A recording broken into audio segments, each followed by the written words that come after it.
Olá a todos, tudo bem? Nesse vídeo a gente vai falar sobre posições relativas entre retas, planos e retas e entre planos, ok?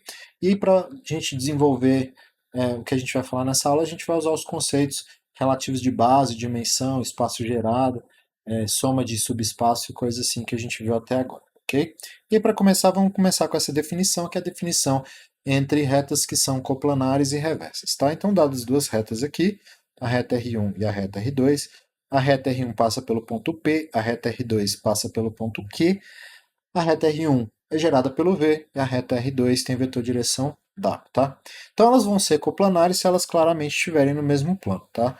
Então, como que funciona então a questão de retas coplanares? Então, duas retas são coplanares se elas, né, residem no mesmo plano, certo? Então eu vou pensar aqui, ó, que eu tenho duas retas aqui, ó, que são coplanares. Tá? E qual que é a condição? Então a gente tem um plano π aqui. Qual que é a condição para que elas sejam coplanares? A condição é a seguinte: se você pegar o vetor normal aqui do plano e você escolher dois pontos, né, um em cada reta, pegar a diferença entre esses dois pontos, tá certo? Então a diferença entre esses dois pontos dá um vetor que eu vou chamar de D aqui. Esse vetor D ele tem que ser ortogonal ao vetor normal da reta. Tá certo? Porque como essas duas retas elas são coplanares, elas moram no mesmo plano, então este vetor ele vai estar no mesmo plano das retas, de acordo? E aí, se ele está no mesmo plano das retas, o D vai ter que ser ortogonal ao vetor normal. E uma reta vai ser reversa quando ela está fora desse plano aqui no caso, né? Então, por exemplo, seria uma reta que ela passa por aqui e ela atravessa o plano, ela fura o plano aqui no caso, né? Então essa é uma reta que é reversa. Então, se eu tenho aqui a reta R e ST, a reta RS são coplanares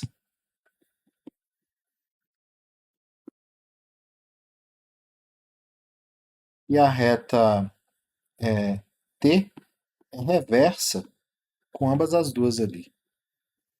Reversa com S e T e R também, tá certo? Então, coplanares se moram no mesmo plano, reversa se elas não estão no mesmo plano, de acordo? Se elas não são coplanares, na verdade, beleza? Quando a gente está com duas retas coplanares, elas podem ser de três tipos, tá? Então, quando a gente está no caso de retas coplanares, elas estão no mesmo plano, a gente tem três casos aqui. As retas podem ter o seguinte formato. Elas podem ser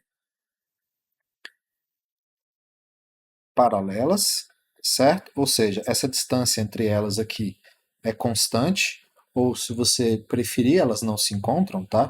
Então elas podem ser paralelas, elas podem ser concorrentes, que significa que elas têm um ponto de encontro, e elas podem ser o seguinte, elas podem ser coincidentes, ou seja, é como se eu tivesse duas retas paralelas uma em cima da outra. Então eu tenho uma reta S aqui que ela está em cima da reta R que está embaixo aqui. Então a gente tem esses três casos, ou que elas são paralelas, concorrentes ou coincidentes. E aí existe um teorema, que é o que a gente vai fazer agora, que ele fala exatamente sobre isso. Se você tem duas retas coplanares, então um desses três casos vai acontecer, tá? Ou elas são paralelas, ou concorrentes, ou coincidentes, tá? Então a gente vai provar aqui esses três casos aqui, certo? Então, suponha, né? Então, se por acaso, né? Primeiro, se a interseção entre as duas retas é vazio, a gente não tem nada a fazer, né? Porque aí, no caso, elas vão ser paralelas de fato, porque se as duas retas não se encontram e elas moram no mesmo plano, elas são paralelas. Não temos nada a fazer aqui no caso. O grande, né, o grande desenvolvimento acontece quando exatamente existe uma interseção, tá?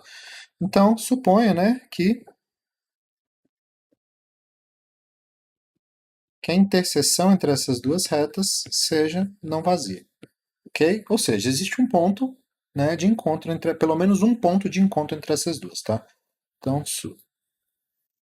e vamos pegar aqui, ó, S, o ponto de encontro pelo menos um ponto de encontro entre essas duas retas aqui, tá certo? Entre R1 e R2, ok? Nós sabemos o seguinte, pela definição aqui das retas, nós sabemos o seguinte, ó, a reta R1, ela passa pelo ponto P de pato, tem vetor direção V. A reta R2, ela passa pelo ponto Q e ela tem vetor direção W. Então significa que o conjunto R1 ele pode ser escrito como sendo o quê? O conjunto R1 ele pode ser escrito como sendo o P mais o gerado pelo V. A gente viu isso aqui na aula sobre retas, né? E aí o conjunto R2 a gente pode escrever eles como sendo o Q mais o gerado pelo W.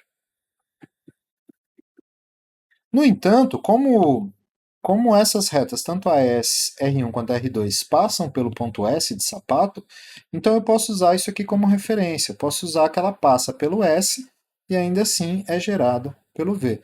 Da mesma forma, como a R2 passa pelo S, então o ponto por onde ela passa é o S e ela é gerada pelo W, beleza? Significa, então, portanto, que a interseção entre esses dois conjuntos, R1 e R2, corresponde, na verdade, à interseção aqui, que vai dar exatamente o S mais a interseção do gerado pelo V com o gerado pelo W. Tá ok? E aí, vamos analisar o que, que acontece aqui. Ó. A gente tem que analisar agora exatamente este camarada aqui. Ó. Este é o camarada que a gente tem que estudar. Beleza? O que, que a gente sabe? Nós sabemos o seguinte, algumas coisas, né? Vamos começar pelo básico aqui. Ó. Isso aqui é um subespaço do R3, tá? Assim como este cara é um subespaço do R3. Isso aqui é um conjunto gerado pelo V, esse aqui é o conjunto gerado pelo W. Ambos são subespaços do R3. Esse é um subespaço de dimensão 1, esse é um subespaço de dimensão 1 também. Então, essas informações são importantes. Então, a dimensão desses caras aí é 1. Temos que a dimensão do gerado pelo V é igual à dimensão do gerado pelo W, que é igual a 1. Isso aqui implica, portanto, que a dimensão da interseção ela não pode exceder a dimensão de cada um desses. Então, ela vai ser no máximo 1. Então, a dimensão de V com W, ela é no máximo 1. Ela pode ser 0, mas ela pode ser 1 também, certo? Então, a única coisa que a gente sabe é que ela é no máximo 1. Ela não pode ultrapassar 1, apesar de eles serem subespaços do R3. Então, nós temos dois casos aqui. Ó. Se a dimensão da interseção entre V e W é igual a 0, que é um caso possível, significa que a interseção desses dois subespaços aí, ele vai ser exatamente o conjunto nulo, né? São duas retas que se encontram exatamente no zero. Os subespaços, né, todos eles passam pelo zero, então esse vai ser o único ponto em comum, tá certo? E aí, portanto, se esse for o caso, se a dimensão desse subespaço, da interseção desses dois subespaços é apenas o zero, então a interseção entre as retas, R1 e R2, ela vai ser o S mais o zero, que vai dar exatamente o S. E aí, portanto, a gente tem um ponto de encontro entre as duas retas. Se por acaso, se a dimensão de V interseção W, do gerado pelo V e do gerado pelo W, é 1, isso implica, então, que o gerado pelo V interseção gerado pelo W é exatamente igual a quem? Exatamente igual a um desses dois, ou seja, é igual ao V ou igual ao gerado pelo W, tá certo? E aí, portanto, o que, que acontece? Que a interseção entre essas retas, neste caso, vai ser o S, né, que é o ponto por onde ela passa, mais o V, que é igual ao S, mais o W, e este camarada aqui, ó, é o R1, e este camarada aqui é o R2. E aí, portanto, a gente tem todos os casos contemplados aí, que duas retas coplanares elas vão ter uma dessas três características, ou são paralelas, ou elas se encontram num ponto, ou elas são totalmente coincidentes. A gente tem um teorema semelhante para o caso dos planos, que ele diz o seguinte, se você tem dois planos em R3, ou acontece a mesma coisa, ou eles são paralelos, ou seja, a interseção entre eles é vazia, existe uma distância, né, entre os dois planos que é constante fixa. Eles são coincidentes, né, basicamente dois planos que estão exatamente no mesmo lugar, então como se eles fossem o mesmo, ou eles se se intersectam exatamente numa reta. Tá? Então a demonstração é bem parecida com o caso anterior ali das retas. Tá? Então, vamos começar então. Se por acaso, né, a interseção entre os planos é vazia, não há nada a fazer, os planos são de fato paralelos, não há nada o que provar.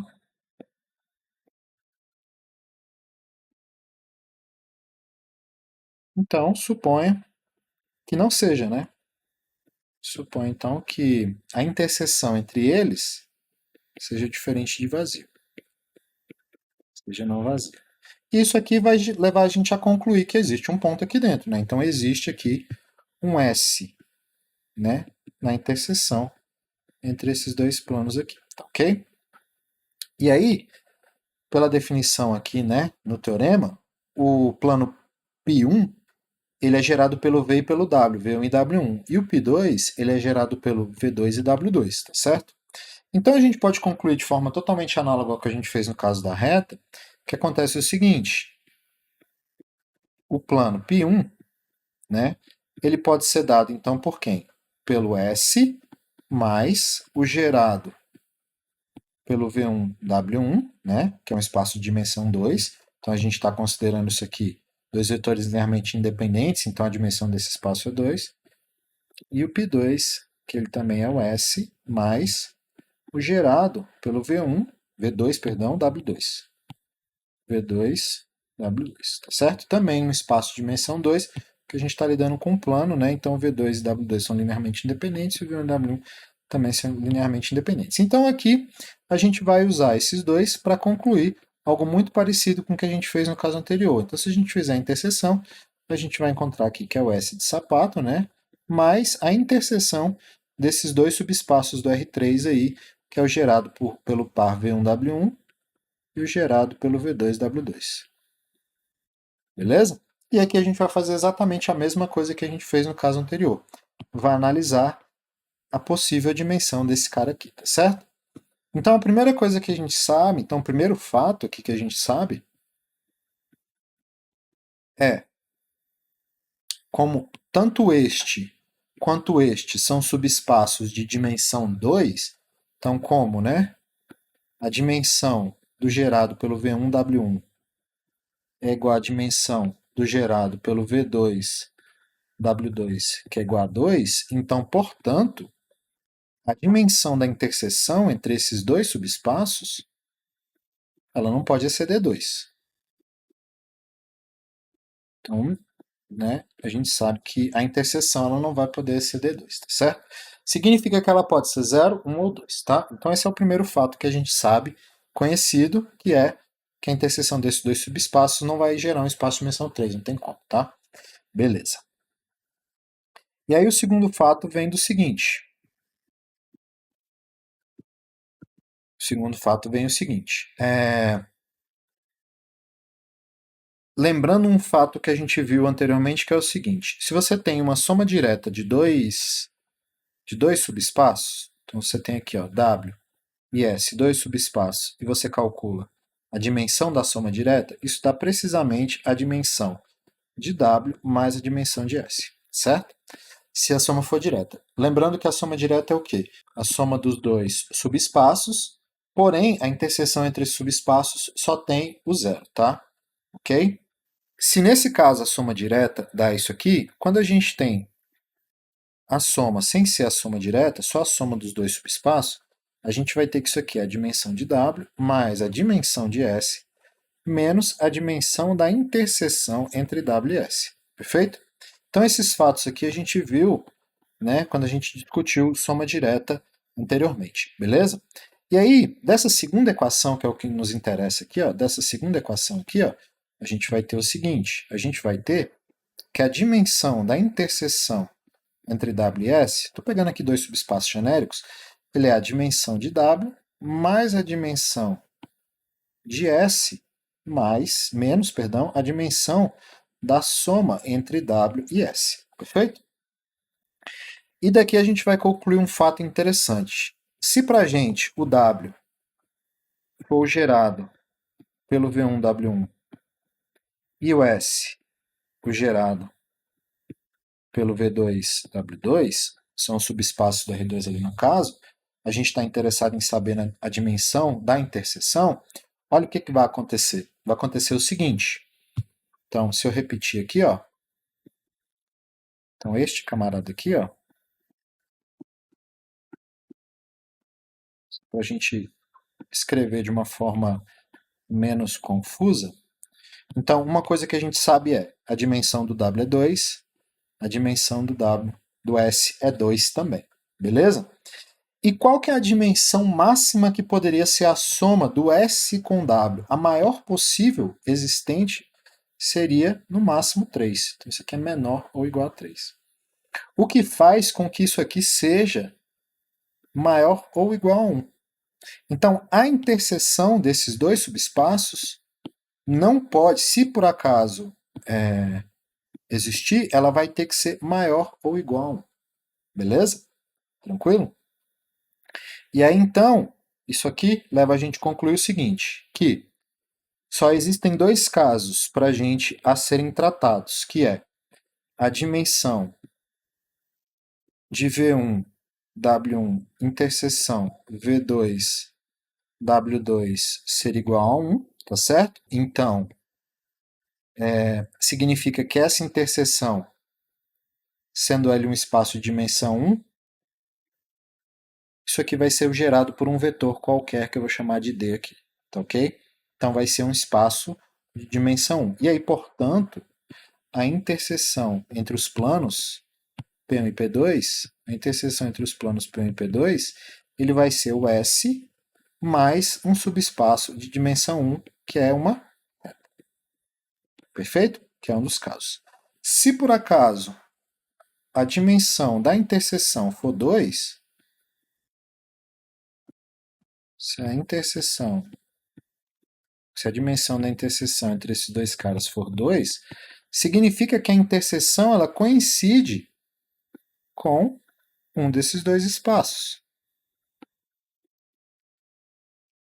Então, isso aqui vai ser, por exemplo, a mesma coisa gerado pelo W1V1. E aí, portanto, a interseção entre os planos ela vai dar o S mais o gerado por V1W1, que também é igual ao S gerado pelo V2W2, porque eles são todos iguais, né?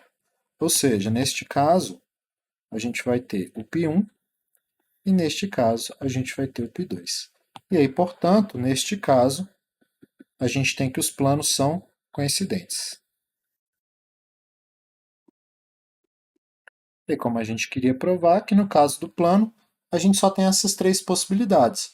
Ou eles se encontram numa reta, ou eles se encontram por completo, ou eles nunca se encontram. Beleza, pessoal? Então é isso. Por esse vídeo é só. Muitíssimo obrigado.